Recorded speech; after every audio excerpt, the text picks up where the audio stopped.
dia menyampaikan agama tunggal yang akan bisa menyelesaikan dunia ini. Agama tunggal itu dinamakan dengan agama Allah. Namanya adalah agama Allah.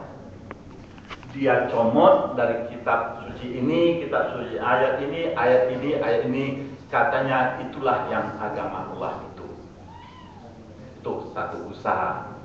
Dan itu kitab sucinya, Bhinneka Catur Ika tadi. Dan tentu saja nabinya nanti adalah Sugana Gandakusuma.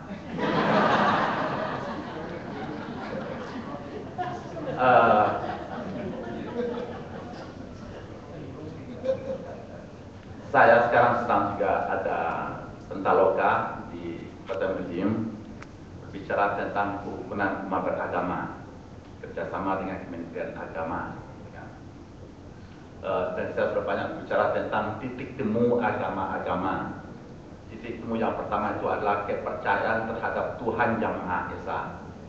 Dan saya meyakini tidak ada manusia yang tidak beragama.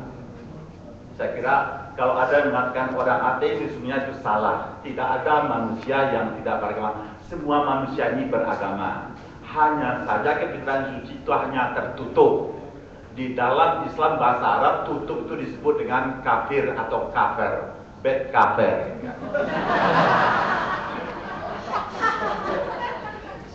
Jadi sebenarnya kesucian kepada Tuhan itu tertutup, karena itu kita bongkar. Saya juga sedang lagi sekarang bertawarkan, apalagi mau sana juga. Yang saya khawatirkan tadi sudah dijelaskan juga. Ini kasih sayang ini ada pada semua umat beragama. Saya kira bagi Islam tidak aneh lagi itu, karena Rahman dan Rahim. Dalam Kristiani apalagi dalam Hindu, Buddha dan lain-lain. Pertanyaan saya, is compassion passing over of religion?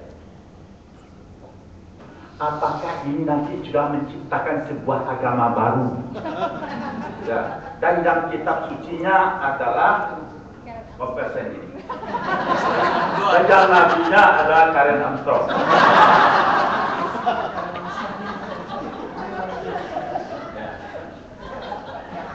Itu pertanyaan saya sangat serius. Kenapa? Karena kalau kita lihat visinya sangat besar sekali dengan compassion. Ini visinya. Dan kemudian misinya itu ada 12 langkah. Saya tidak tahu tadi mana teman Syiah tadi yang berikan kata sambutan. Mungkin ini ada pesan dari teman Syiah, Imam 12 ya.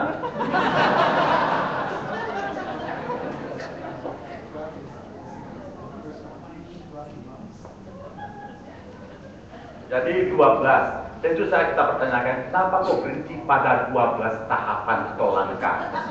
Kenapa berhenti di sana? Karena persoalannya dengan visi seorang sufi misalnya, dan kompetisi tadi, nanti ada stasiun-stasiunnya sampai 12. Ini 12. Kalau Al-Ghazali lainnya kan banyak itu Arabi dan segalanya, itu stasiun-stasiunnya itu berbeda. Ini 12 stasiun. Kalau lembaga tasawuf itu namakan dengan makam-makam. Saya tidak sempat membaca semua buku ini karena baru 2 hari yang lalu dikirim. Ya. Karena itu saya baca saja tentang langkah pertama dan langkah terakhir sama dengan puasa Jawa. Hari pertama dan hari terakhir 10 puasa 1 bulan.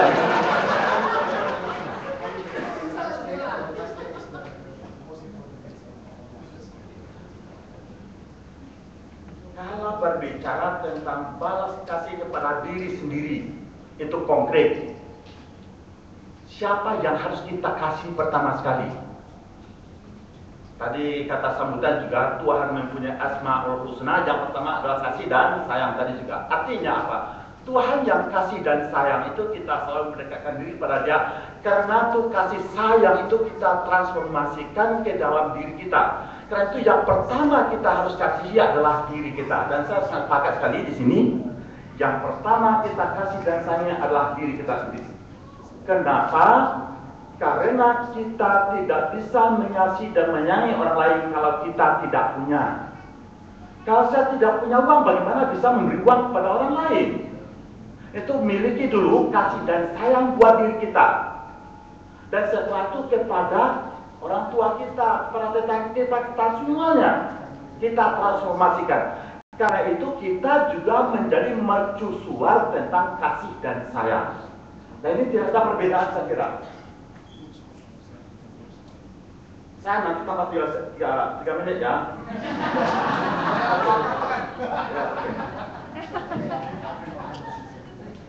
Yang menjadi pertanyaan kita di sini adalah berkaitan dengan masalah tindakan yang ada di sini nomor langkah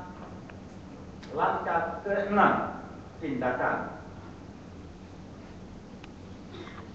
Sering tindakan kasih sayang orang yang kita sayangi itu bahkan kadang-kadang kita sakiti, kita aniaya, dan bahkan kadang-kadang orang yang kita sayangi itu sampai kita bunuh.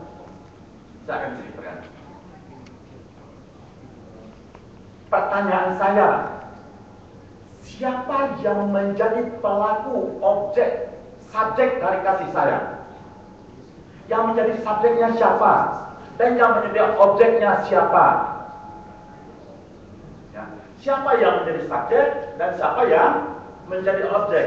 Apakah nanti tidak ada jarak, tidak ada gap antara subjek dan objek? Ini kalau berbicara tentang tindakan, apa tidak ada gap jarak antara subjek dengan objek?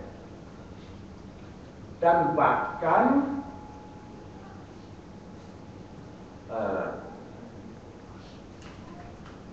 saya katakan tadi, tindakan sering melahirkan suatu jarak antara tindakan menyakiti dan bahkan membunuh yang disayangi.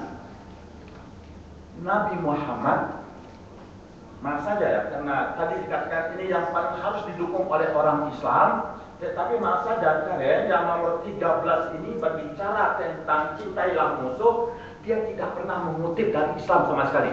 Dikutip dari Kristen, dari Hindu, dari Buddha, dan segalanya. Padahal itu yang sangat substansial sekali. Yang 13, yang nomor 12. Sangat-sangat substansial. Ya. Sangat substansial. Tetapi tidak satu pun dikutip dari Islam. Dan saya di sini menyatakan, supaya tidak ada jarak antara subjek dengan objek, antara yang menyayangi yang dikasih sayang, ini syaratnya kita harus menghapuskan jarak. Nabi Muhammad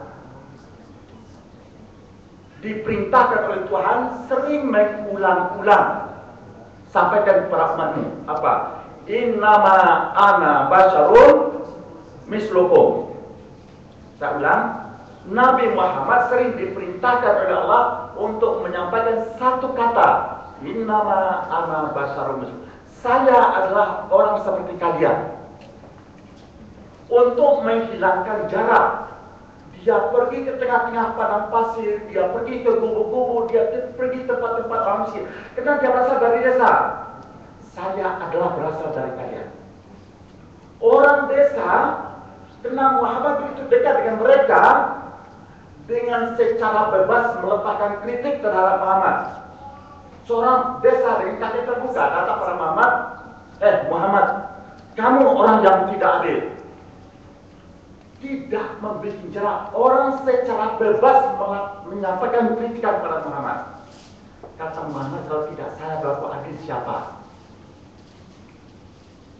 Benar-benar dia menyatu, tidak membuat jarak antara subjek dengan objek, antara yang mengasihi dengan yang dikasih. Inilah contoh sekarang yang ditujukan oleh Jokowi, Gubernur Jakarta.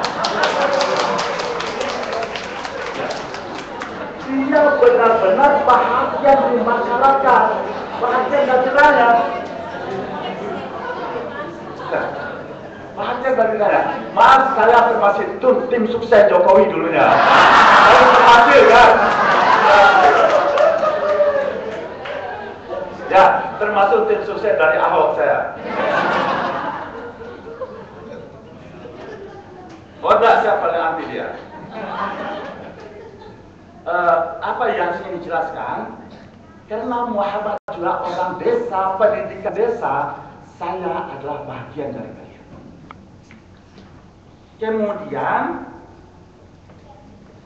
seperti yang saya bilang tadi, orang sangat bebas. Karena ada yang secara lantang bebas mengerti Muhammad, kamu tidak adil. Umar bin Khattab, seorang pahlawan, memutuskan pedang, kamu tidak beradab. Kata Nabi, dia menyampaikan unek-uneknya pada saya, supaya dia bebas untuk menyampaikan ekspresinya.